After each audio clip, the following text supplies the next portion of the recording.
was sleeping, and the vision that was planted in my brain still remains within the sound of silence. In restless dreams I walked alone, narrow streets of cobblestone. Oi, pessoal, bom dia. Eu nem vi que estava gravando. Olha só, como eu conversei com vocês, né, aquele dia que eu fui dar aula juntos, infelizmente a minha internet teve problema e eu fiquei de gravar a aula para vocês do tema, e o tema é hierarquia urbana. E nós já estamos, né, lembrando aí que nós já estamos na quinta aula online, né, na quinta semana de afastamento com aula. Então, essa aula vai falar sobre hierarquia urbana para o segundo ano, ela vai estar no módulo 12.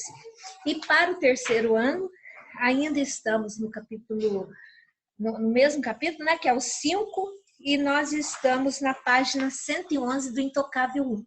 Tá certo? Então, vamos lá. Eu vou aqui compartilhar uma tela com vocês, né? Que era, aquele dia a intenção era essa e eu não consegui. Então, eu vou compartilhar uma tela. Deixa eu ver aqui. Eu acho que é essa aqui. Isso, é a tela do slide que eu não estava conseguindo compartilhar, lembra? Então tá, vamos começar. Hierarquia urbana, a aula número 5 foi no dia 29 de... eu pus janeiro, mas guri, né? Você sabe que é meio atrapalhada a cabeça. Então eu começo aqui com uma imagem mostrando o que é uma hierarquia urbana. A hierarquia urbana, ela é um grau de influência que uma cidade vai exercer sobre a outra. Aí vocês dão um look aqui, ó. Então, esse mapa mostra direitinho as cidades que exercem influência, né? As que exercem mais, as que vão diminuindo a influência, né? Então, esse mapa é muito bacana. Repare que aqui, onde estão os pontos vermelhos, são as cidades que mais exercem influência, né? Cada uma do seu jeito. Aí a gente tem uma grande metrópole nacional, depois nós vamos falar que elas também são cidades globais. Aí depois a gente tem metrópoles nacionais, só uma metrópole e por aí vai. Então, é só para mostrar para vocês que a rede urbana, a hierarquia urbana, é uma cidade e o seu raio de influência, tá certo?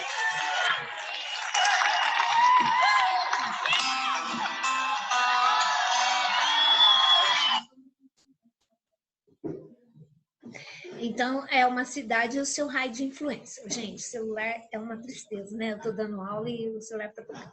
Então, vamos lá. Aí aqui vocês viram, então, o que é uma rede urbana. É uma hierarquia urbana.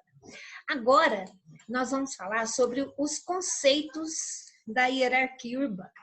Então, primeiro, é legal a gente saber que tem um esquema que é o esquema clássico que era adotado durante muito tempo, né? Era só um esquema, aquela hierarquia, hierarquia vem do menor para o maior, né? Então vai determinando as áreas de influência. Só que hoje as coisas mudaram um pouco por causa do da atual globalização, né? Então, como que era o esquema clássico? Começa aqui de baixo, ó. Você tinha aqui uma vila, essa vila evoluía, ela se tornava uma cidade local, né? Essa cidade local foi crescendo, se torna um centro regional. Esse centro regional, ele pode crescendo, vira uma metrópole, até virar uma metrópole nacional. Se a gente for de baixo, você vê a evolução de uma vila.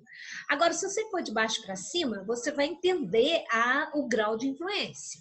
Uma metrópole nacional exerce influência sobre uma metrópole regional, que exerce influência sobre um centro regional, uma cidade local, que, por último, é uma vila, né? Então, isso aqui a gente identifica pela quantidade de recursos, pela quantidade de tecnologia, o grau de desenvolvimento, o nível de industrialização da cultura, né, a evolução da medicina. Então, quanto mais uma cidade se torna uma metrópole, é uma cidade que vai, lógico, ter uma quantidade muito maior de recursos e vai oferecer esses recursos para as outras, entenderam? Agora, o esquema atual. Existe uma metrópole nacional, e aí é aquilo que eu falei, ela vai exercer influência em todas as esferas, né? A metrópole nacional, ela tem mais recursos que uma regional, que tem mais recursos que o centro regional, que também está atrelado à metrópole regional. E uma cidade local, uma vila. Então, vamos colocar aqui uma vila aí, o bairro do Jardim Tenhandu. Né? É uma vila, digamos assim. A cidade local é Itanhandu. Itanhandu está submetido à influência da metrópole nacional, porque muitas vezes tem exames, a questão da educação, das universidades. Então, acaba que nossa metrópole nacional aqui mais próximo é São Paulo, é o Rio de Janeiro, né? A Itanhandu, além de estar ligada às metrópoles nacionais, ela também vai estar ligada a um centro regional e muitas vezes dependente dele. Quais seriam esses centros regionais? Tipo assim, Cruzeiro, Taubaté, Varginha, né? Pouso Alegre. E esses centros estão ligados a uma metrópole regional, que seriam ligados a uma metrópole nacional, todas exercendo influência de sua forma, né? E eu também diria, isso aí não li no livro, não, eu que estou falando, porque de acordo com essa interação das cidades, a gente tem que lembrar que a cidade grande também depende da pequena, né? Então, muitas vezes, a produção consumida, com essa questão de terceirização, eu já citei o exemplo da Embraer, né? Uma parte da produção da Embraer é feita em Itanhandu. Então, a cidade local também tem a sua influência e a sua importância, né? Diante da metrópole nacional. Aí, olha só. Depois eu vou falar sobre a rede urbana. O que é uma rede urbana? A rede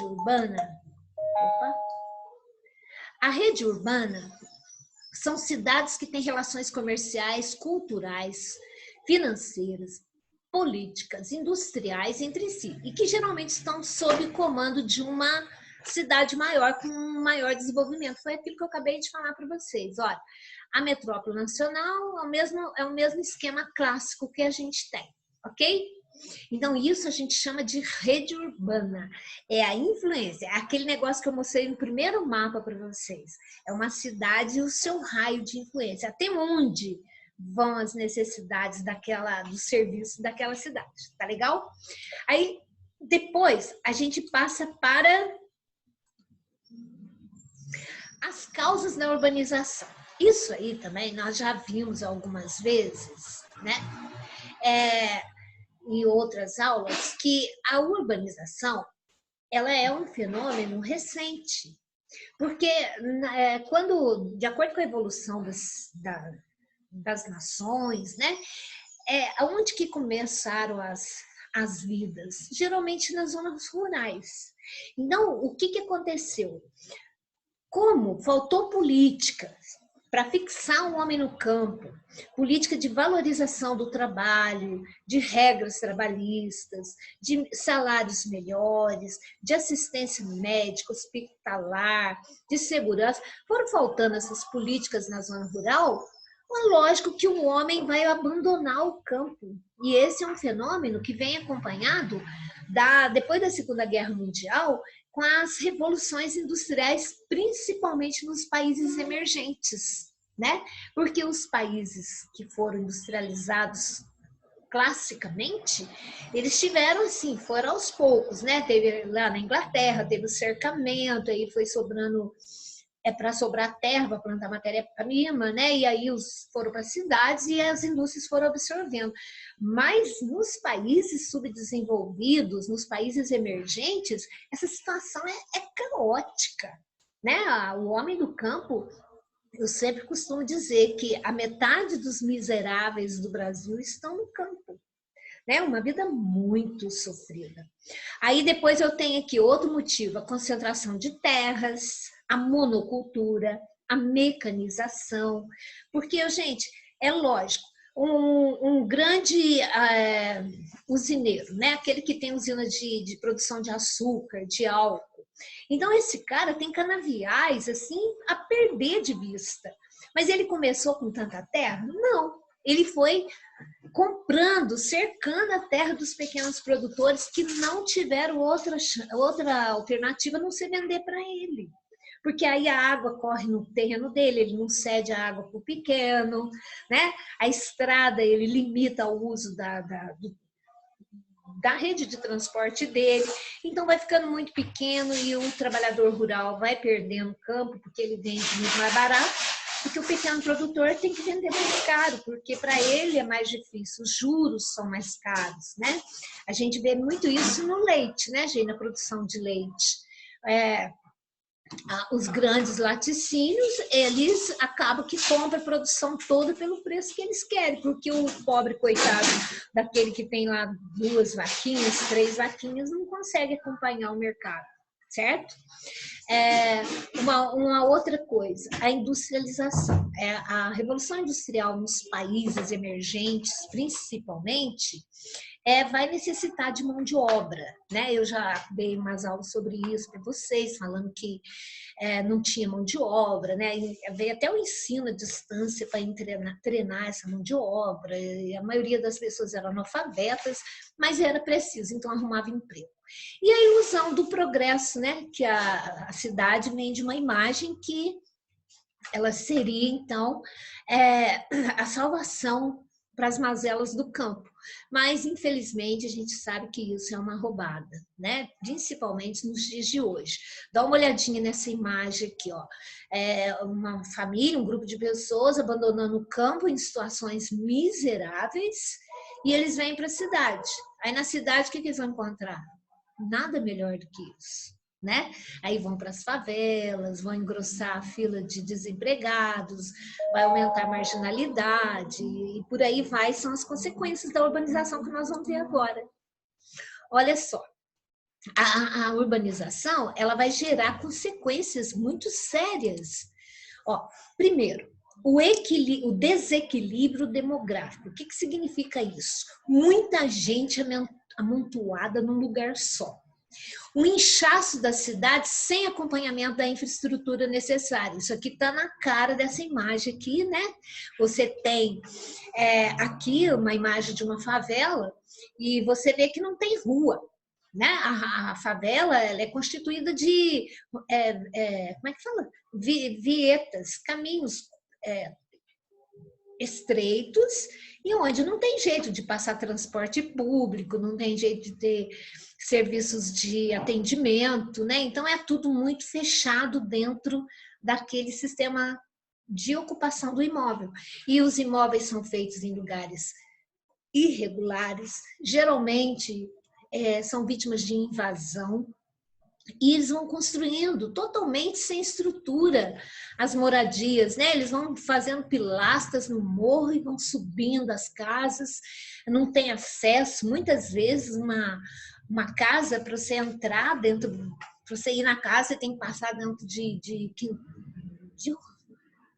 aqueles caminhinhos, né? Aqueles corredores entre 3, 4 casas, e ali rola de tudo, né, gente? Infelizmente, tem um ditado que diz assim, agora até mudou, porque os bandidos estão aí de terno, gravata, né? Estão aí vestidos de médico, de tudo. Então agora mudou um pouco, mas eu sempre cresci com esse conceito assim, olha, nem todo mundo que mora na favela é bandido, mas geralmente o bandido, ele mora na favela. Todo bandido mora na favela. Então tinha um ditado assim. Só que as coisas foram evoluindo, né? Porque a favela não é constituída só de bandido. É lógico que tem gente bacana, que tem pessoas honestas. Mas, gente, o meio, né? Vocês aprendem assim, em sociologia com o Juliano, o comportamento ele acaba que vem do meio, né? Infelizmente, a gente tem esses problemas. O desemprego, a falta de moradias, a violência urbana, os grandes impactos ambientais. Aí você vai, assim, nesses impactos ambientais, você acrescenta os riscos naturais, por exemplo, deslizamentos, né, de terra, acumulação de lixo em lugar impróprio. Então, essas pessoas que moram nessas moradias, elas estão assim sujeitas o tempo todo a acontecer alguma tragédia. Por exemplo, olha para você ver um lugar desse aí, se pega e estoura um bujão de gás, pega fogo, não segura, o fogo vai de morro acima, né? Que tem um ditado que diz: água de morro abaixo e fogo de morro acima, nem o diabo segura. Né? Aí você tem aí a violência urbana, infelizmente, isso para nós aqui no Brasil é um assunto do dia a dia, né? Quem mora em cidade grande convive com bala perdida, com crime organizado, né? Pensa bem, a política do governo, se abusar, tem que fazer pacto com a liderança do crime, que geralmente está dentro das cadeias. Isso tudo é consequência da urbanização. Mas aí você vai perguntar para mim assim, Elva, mas lá na Coreia do Sul, lá em Singapura, lá não tem esses problemas, na Noruega, na Finlândia, lá não tem esses problemas. Então, por que aqui tem? Porque o poder público não conseguiu acompanhar a aceleração dessa urbanização. Então, quando as pessoas vêm para o campo, mas elas vêm organizadamente, elas vêm pontuadamente, o governo vai dando assistência, e aí, quando chega na cidade, já tem, né, um critério de mudança, já constrói habitações populares, já financia, cria política de financiamento, já cria aquelas agências que vão colocando no emprego, já a vaga da criança já está guardada na escola, né? Reservada. Então, aqui não acontece isso. Por isso que essa consequência para nós ela é muito evidente, né? Acaba que não tem como escapulir. Agora, olha só, vamos agora falar sobre conceitos que são muito importantes. Esses conceitos, eles caem muito nos vestibulares. Eu fiz até uma lista de exercícios dessa aula e que tem bastante desse tipo aí de conceitos, tá bom? Então, vamos ver que conceitos são esses. Primeiro, você tem que saber o que é uma rede urbana. É lógico, né? Você vai saber aí o que é numa rede urbana e dentro da rede urbana nós vamos ter esses conceitos aí, ó. Conurbação. Vocês já aprenderam isso comigo lá no 8º ano, então vocês já são bem espertinhos nisso aí. Quando que acontece uma conurbação? Quando as aglomerações urbanas de duas cidades diferentes se encontram, formando uma única mancha urbana. Ou seja, as cidades vão crescendo, crescendo, crescendo, e a outra são duas, aí a outra também vai. Aí acaba que elas acabam se misturando, né? O Brasil tem muitos exemplos, né, de conurbação. E os mais famosos, que têm mais peso, é o caso de São Paulo. Então, São Paulo é claro e nítido, né? Que São Paulo e Rio de Janeiro. São Paulo, quando você está em São Paulo, tem lugar lá que uma rua de um lado é São Paulo, do outro é São Bernardo do Campo. De um lado é São Paulo, de outro é Osasco. A época de política que é muito legal, né? Um lado faz propaganda de um candidato e do outro faz de outro. Então, é muito comum. O Rio de Janeiro, por exemplo, quando você chega no Rio, você está em Nova Iguaçu, você não chegou no Rio de Janeiro.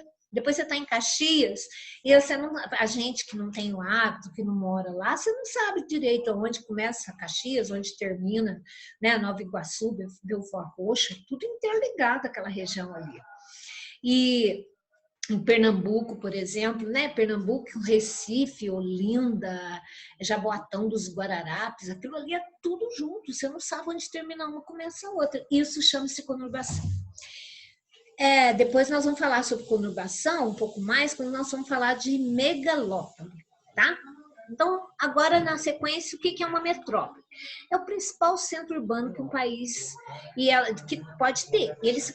Ela se caracteriza por ser de grande porte, fortes relacionamentos entre si e uma área de influência externa. Então, uma metrópole, ela tem serviços que chamam a atenção, né? As grandes metrópoles brasileiras, por exemplo, elas têm grande porte, elas têm relação entre si e exercem influência no país inteiro. Ô, Poliana, fecha ali por causa do barulho para mim. A região metropolitana. O que significa isso? Refere-se a uma cidade que está no centro das conurbações. Então, nós vamos entender que, nesse sentido, esses exemplos que eu falei, por exemplo, você chega em São Paulo, aí você tem uma série de cidades no entorno de São Paulo, e elas estão totalmente interligadas pelo fenômeno da conurbação.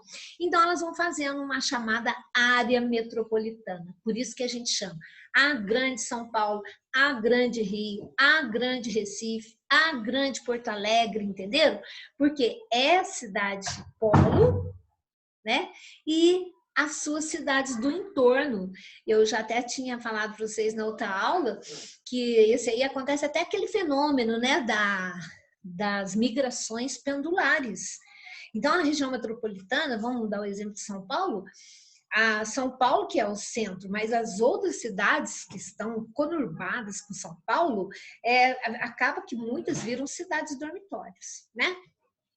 E o que é uma megalópole? Bom, megalópole é a fusão de duas ou mais metrópoles com elevado grau de complexidade nas atividades, com transporte moderno, sistema de comunicação, transmissão de dados, mas muito desenvolvidos. E também tem um intenso fluxo de pessoas, mercadorias, sistema financeiro e todas as esferas, né, dos relamentos sociais. Aí, veja bem, uma megalópole, existem assim, centenas de megalópolis pelo mundo. Então, os países desenvolvidos, por exemplo, eles já estão com as megalópolis prontas. Então, você pega assim, duas cidades importantíssimas, cada um num lugar. Então, pode ser uma distância de 500 quilômetros. Só que nesse trajeto de uma para outra, existe um meio de transporte eficiente, existem cidades no meio do caminho, cidades importantes. Então, aquele fluxo de uma cidade para outra, envolvendo dezenas de cidades, às vezes centenas de cidades, no meio ao redor desse corredor de comunicação. Então, por exemplo, eu estou falando desse jeito, porque eu estou me lembrando da megalópole do Japão, né? O Japão tem uma cidade de Tóquio, ela vai até Nagoya e depois até Osaka. Então, a gente chama de Tóquio, Nagoya, Osaka. Num trajeto de 550 quilômetros, eles fazem 2h30, porque tem aquele trem, né? Aquele trem-bala. Então, gente, eles encurtam as distâncias e acaba que a rapidez da comunicação é muito grande, né? Então, nós chamamos isso de megalópole.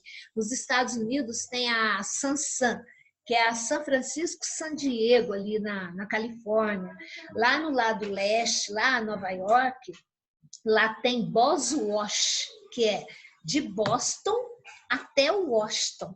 E ali é totalmente conurbado. Você tem ali Piedmont, Baltimore, que é um monte de cidade que está no meio do caminho ali, tá certo? E o que é uma megacidade? Todo mundo já sabe. É uma megacidade, é uma aglomeração com mais de 10 milhões de habitantes. Então, uma megacidade, nos países desenvolvidos, elas existem e a tendência é não crescer, é se manter. Agora, nos países subdesenvolvidos, nos emergentes, é lógico que a tendência é crescer, porque o processo do êxodo rural ainda não está definido. Então, ainda está acontecendo, não está concluído, porque ainda estamos em processo de êxodo rural. Aí a tendência são países como Brasil, México, Índia, a própria China, aquelas cidades lá dos tigres asiáticos, né? As cidades crescerem muito, Nairobi, na África, né? Que já está se tornando uma mega cidade. Então, nos países subdesenvolvidos, a tendência das megacidades é aumentar. E dos países desenvolvidos, a tendência é não, porque já estão concluídos, certo? Aí eu tenho aqui agora, falando sobre um conceito específico, que seria, agora vocês já entendem o que é uma rede urbana, né? Que uma cidade vai dependendo da outra, e a metrópole nacional nem sempre é uma megacidade, né? No caso do Brasil, São Paulo e Rio de Janeiro são as únicas megacidades. Então, você pode ver que a megacidade, ela nem entra nessa classificação aqui, ó. Nem a megalópole, que a megalópole também é um fenômeno, né, que está acontecendo no mundo atual. Agora, a megacidade não entra nessa escala, não. Essa metrópole global, sim. Então, a metrópole global, depois a gente vai ver com calma, ela é dividida em alfa, beta e gama, de acordo com o seu desenvolvimento tecnológico e com a sua área de influência. Então, uma metrópole global é aquela que ela tem capacidade de receber chefes de Estado, de sediar Olimpíadas, Copa do Mundo, grandes eventos, enormes eventos culturais, né? Tipo assim, festivais de cinema, né? Essas coisas, Olimpíadas, Paraolimpíadas. Então, essas metrópoles globais, elas têm esse grande destaque, né? E também, por exemplo, olha para você ver essa história do coronavírus. O coronavírus ainda não se encontrou uma maneira de vacinar, de prevenir, de deter esse vírus. Quem são os que estão pesquisando uma forma? As metrópoles globais. Então, os países, por exemplo, a França, que tem a Paris, Londres, Nova York, não é só assim, eu estou falando as capitais. Na Alemanha, né, nós temos cidades importantíssimas que são metrópoles globais. É independente do tamanho. É grande, geralmente é uma cidade grande, porque tem que concentrar. Mas elas são metrópoles globais quando elas têm essa capacidade, né? Grandes laboratórios estão aí pesquisando a cura do coronavírus de várias cidades globais, tá certo? Agora, a gente passa para mais conceitos aqui, falando então sobre as cidades globais. Olha, as cidades globais, elas se diferenciam das metrópoles porque elas estabelecem conexão do território com as finanças e as políticas mundiais. Por meio de complexas redes de transportes, telecomunicações, né? Porque para elas convergem, ou seja, ela está no centro dessas grandes comunicações, né? E também uma característica das cidades globais é as principais bolsas de valores do sistema financeiro internacional, as sedes das grandes empresas, grupos transnacionais, né? Os principais centros universitários, centros de pesquisa estão todos nas cidades globais. Então, para ser uma cidade global, não é qualquer um que encaixa, não. Tem que ser a cidade, né? E essas cidades globais, elas são responsáveis pela grande parte do fluxo de pessoas, mercadorias, informações e capitais no âmbito mundial. Tá certo? E essa cidade global, ela tem um papel importantíssimo no sistema de globalização. Porque as cidades globais, elas têm já esse nome por conta da globalização, né? É totalmente interligada pela rede.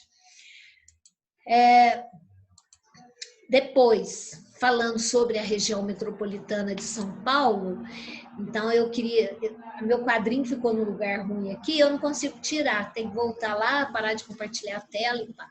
Então, aqui eu tenho São Paulo, né? São Paulo, o estado de São Paulo e o município de São Paulo. O município de São Paulo, gente, a grande São Paulo tem 39 municípios. E os municípios importantes de São Paulo, interligados, né, são metrópoles regionais, né, são 139. Olha para você ver como que o estado de São Paulo é importante. Por isso que São Paulo vira e mexe, fala que queria separar do Brasil. Se São Paulo separasse do país, gente, era um país tipo a Suíça, a Dinamarca, né? Porque aí só eles corrigiriam as desigualdades sociais, aquele problema de país em desenvolvimento, e já era. São Paulo é rico. Não tem nenhum estado que no mundo, e um estado que esteja para o seu país, assim como São Paulo está para o Brasil. Aí a gente tem aí, eu falando aqui do município de São Paulo, né? Você tem várias informações. São Paulo, ela é uma macrometrópole. O que é uma macrometrópole? Ela já é uma metrópole e ainda engloba uma quantidade enorme de cidades boas, né? Cidades tecnológicas. Imagina Campinas, São José dos Campos, Bragança Paulista. Isso aí, agregado a São Paulo, vira uma macrometrópole. E outra coisa interessante, são 153 cidades nessa macrometrópole e 30 milhões de pessoas, né? Só nesse vermelhinho aqui são 39 municípios. E no estado inteiro são 153 cidades que se destacam. E aí a gente chama de macrometrópole. Tá legal? E agora, deixa eu ver uma coisa. Aqui voltando às cidades globais, que eu já falei. Aqui eu dei um exemplo, né, de uma megalópole. Você pode ver que geralmente ela tem uma via de comunicação extremamente eficiente, né? Isso aqui deve ser transporte ferroviário, né? Essa via de comunicação extremamente eficiente, em curtas distâncias, né, das pessoas, fluxo de informações, mercadorias. Aqui eu falo da megalópole brasileira que está em construção, né? Você tem ali o eixo da Via Dutra, do Rio Paraíba, aí eu tenho São Paulo e Rio de Janeiro. E então, ao redor da Via Dutra, vão crescendo essas cidades de médio porte. Vocês escutaram a Olga? Tá falando. Então, São Paulo e Rio de Janeiro, eles vão acabar se conurbando, virando a grande megalópole brasileira, porque a Via Dutra já é a rodovia brasileira que carrega o maior fluxo de mercadorias e valor econômico agregado. Então, todas essas cidades, né? São José dos Campos, Jacareí, Taubaté, Pindamonhangaba, aí depois você vai entrar pelo Cruzeiro, aí você entra para o estado do Rio, né? Resende, Barra Mansa, Volta Redonda, e você chega no Rio de Janeiro, já em Nova Iguaçu, Duque de Caxias e o Rio de Janeiro. Então, essa megalópole brasileira, que também eu vou mostrar numa segunda imagem aqui, ó. Aqui eu tenho o Rio Paraíba, né? E margeando o Rio Paraíba, a gente tem a Via Dutra, ó. É a junção da Grande São Paulo com a Grande Rio, né? Que é o complexo metropolitano do Sudeste. 20% da população brasileira, 35 milhões de pessoas. O processo de conurbação ao longo da Via Dutra. E eu já falei que abrange regiões, né, como o Vale do Paraíba, que é aqui para o lado de São Paulo, e para o lado do Rio de Janeiro a gente tem a Baixada Fluminense, tá certo? Muito legal essa parte. Aqui eu tenho as megacidades, né? Quanto maior a bola, né? O círculo, maior as cidades. Então, nós temos cidades, megacidades espalhadas pelo mundo. Repare que a Europa mesmo, ela lá é menor. Então, a gente tem mais onde? Na China, no Japão, né? Tóquio, aí tem as maiores cidades do mundo. Tóquio, a cidade do México, Nova York, São Paulo, Bombaim. Então, são grandes megacidades, ok? Mais de 10 milhões de habitantes. Voltando, né, para o próximo tópico, acho que agora nós vamos assistir só imagens. Aqui o macrocefalismo urbano, que é o crescimento desordenado nas cidades, que gera, além dos desastres ambientais, da poluição, da quantidade de contaminação dos córregos e rios, né, os problemas, e ainda tem os problemas sociais, né, que é o desemprego, o trânsito caótico, o sistema de saúde colapsado, digamos assim, né? Uma grande quantidade de comércio ambulante, moradores de rua, trânsito lento, entupido, isso chama-se macrocefalismo urbano, tá certo? Aqui eu tenho uma imagem que já é uma prova minha para vocês, falando sobre a iluminação das grandes cidades. Você vê que há uma diferença, né, dos países desenvolvidos para os países subdesenvolvidos. Então, quanto mais desenvolvido, era essa a resposta que eu esperava, quanto mais desenvolvido um país, maior o número de cidades,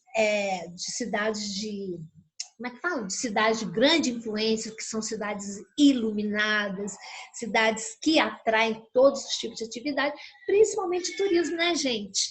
Porque o turismo, nós nem falamos no turismo, mas o turismo é também um termômetro de cidades, ok?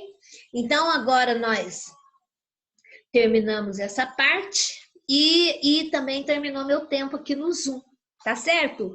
Depois eu vou montar ainda mais uma coisinha no Zoom, só mais um pedacinho, que é para mostrar algumas imagens que eu achei interessantes das cidades brasileiras, a classificação delas, mas aí é um outro slide, tá bom? Por enquanto, a gente termina por aqui. Deixa eu interromper isso aqui. Por enquanto, então, nós vamos terminar essa aula por aqui e dizer para vocês que eu já vou colocar na plataforma juntamente com a lista de exercícios. E depois, no outro vídeo, eu vou ter mais tempo, eu converso com vocês sobre os exercícios, tá? Beijo, Bial. Tchau.